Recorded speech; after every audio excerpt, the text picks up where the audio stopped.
Okay, so I don't have anything really off the top, but I thought we'd just dive into it. So let's just start with the first story. So there's a little movie that just premiered at Cannes, no more than 24 hours ago, and it is one of the biggest movies of the summer, and it is coming out at the end of June. And I'm talking about Indiana Jones and the Dial of Destiny. I still can't wrap my head around that title, but nonetheless, it is what it is. Um, so Indiana Jones is not only one of the most beloved characters in almost cinema, but is played by obviously Harrison Ford. And so the reviews are in for it. But before we get to the reviews, I want to talk about there is a article that was published by Variety that I'd like to get to about the de-aging. So let's talk about the de-aging um, story first, and then we'll come back to this one. So this is yesterday from Variety, and it says, "Attention Hollywood, de-aging isn't working, so please stop using it." Here's a fun little Hollywood. Here's a fun fact that Hollywood actors hate to admit: people getting older. In reaction to the natural progression of life, Hollywood is engaged in de-aging effects for older actors to play younger versions of their characters, whether it's in franchises or standalone films, such as Robert De Niro in The Irishman, Samuel L. Jackson in Captain Marvel, or most recently Harrison Ford in Indiana Jones and the Dial of Destiny. Like most new technology that comes into the industry, it takes some getting used to. However, with more than 2 dozen high profile experiments thus far, the misfires greatly outweigh the successes. De aging effects in Hollywood still need to be fine tuned, and Hollywood should only use them once we learn how to perfect them. A primary concern is in all of this, while the effects look visually impressive, they fall short of replicating the natural appearance of a younger self. In addition, it can affect how viewers react to the film, as they become distracted by the uncanny effects, the lack of subtle nuances and authenticity that human experience expressions create. James Mangold takes on the famous archaeologist. T- James Mangold take on the famous archaeologist received a tepid response for following its premiere at the Cannes Film Festival, and we'll get to that in a couple minutes. Where critics and attendees were divided on the fifth installment of the franchise, but hardcore indie fans may find redemption in the final chapter of Ford's beloved hero following the insufferable Kingdom of the Crystal Skull. The first 25 minutes, encompassing a large action set piece featuring the professor fighting Nazis on a high speed train during World War II, Ford is digitally transformed back to his prime, which began in Spielberg's 1981 uh, Raiders of the Lost Ark. After a bag is removed from the actor's head, digital eyes is harnessed the realism of a young Indiana, instead of emulating what looks like to be a video game story break in between gameplay before the user takes over the character for their next mission or quest. While the action beats and movement are impressive, the effects in the scene only work because most of it in its Shroud in Darkness, featuring both Ford and co-star Toby Jones, not de-aged, running on the rooftops of the train, ducking and dodging the worst aiming soldiers in modern cinema, probably next to the stormtroopers in Star Wars. With de-aging effects that have been deemed successful, the 2019's Gemini Man, which was horrible, the plot was, with Will Smith as a young assassin, as an assassin who was hunted by his younger clone version of himself, or Alfred Molina with his welcome return as Doc Ock in 2021's Spider-Man No Way Home. The practice offers a false impression that Hollywood has, quote, nailed it. But in actuality, some attempts are less distracting because they use subtle and smart ways throughout their execution. It can be argued if there is such a thing as being, quote, too old to be de-aged, end quote. For example, despite the fact that it nabbed an Oscar nomination for Best Visual Effects, one of the main criticisms of Martin Scorsese's 2019 gangster flick, The Irishman, is despite the valiant efforts that make the three main leads, De Niro, Al Pacino, and Pesci, look decades younger. While the actors are playing themselves in the specific time period, they still can maneuver as people in their senior years. Such physical limitations imposed by the technology can restrict the actor's range of facial expressions and body language, due mostly to the extensive digital manipulation that must take place. What happened to the good old days of casting actors to portray characters at various stages of lives? Do we not see the value of what Judi Dench and Kate Winslet brought to 2001's Iris, or Winslet and Gloria Stewart in Titanic? Following today's trend, Martin Brando would have been de-aged to play the Corleone patriarch in The Godfather 2, depriving us of the world of Robert De Niro's Oscar-winning turn. Even even River Phoenix portrayed a young Indiana Jones in The Last Crusade. The harsh truth is that there is a fundamental difference, which can be recognized by the naked eye, between someone in their 20s and 30s who can navigate the world versus someone in their 70s and 80s. That could explain how Mads Mikkelsen, who's 57, who plays the villainous Jalger Voller, has no trouble transitioning from his 1939 self to his 1969 self. Hindsight and time always allow perspective and reflection. So even though David Fincher's The Curious Case of Benjamin Button won the Oscar for visual effects back in 2010, it may not have been the best idea to retrofit Brad Pitt's face on the body of a young child who looks like an old man. But then they have a real life baby at the end, which logically doesn't precisely track.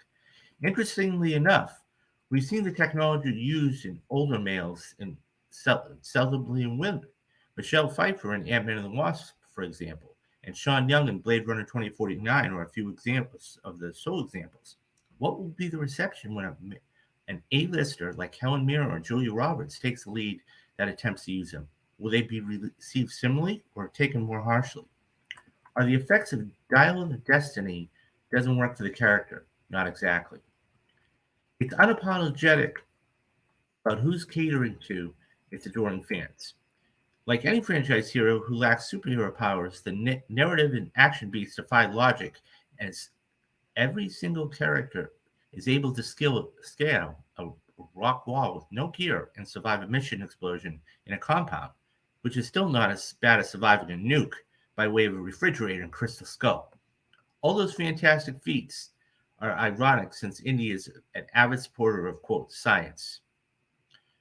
In addition, much of the film feels like the 1969 template of a Grand Theft Auto and possibly sets a record for the number of times people are kidnapped and rescued in a 142-minute movie. While Raiders of the Lost Ark found its way to 9 Oscar nominations and 5 wins, Dial of Destiny seems unlikely to follow in its predecessor's footsteps. Last year's 2 big blockbuster sequels entered the big picture lineup: 20th Century Fox's Avatar: The Way of Water and Top Gun Maverick, with the latter debuting at Cannes. There are often 2 roles that lead to recognition for the Academy's top prize: record-breaking box office and/or the love for the artisan's branch. I found myself being hypnotized by the nostalgia of it all and was utterly charmed by the performance of Phoebe Waller-Bridges, even though her character lacks likability. And newcomer Ethan Eisdorf. Maybe he can win the Oscar on its own in 30 years. It's unclear if Indy will be able to travel through either one of those roads, at least based on early reactions. Okay, let's talk about this because this is a big thing. And look, so this is one of those technologies, just like anything else, okay? It gets overused, okay? Once we get something that we all can do, when I say we, I mean Hollywood, we all can do, what ends up happening is everybody wants to use it, right? They found out how to use it and they said, let's go do it. And what they don't realize is that they're still trying to work the bugs out. And they try to incorporate it into every single plot. Even if it doesn't work, they'll shoehorn it in.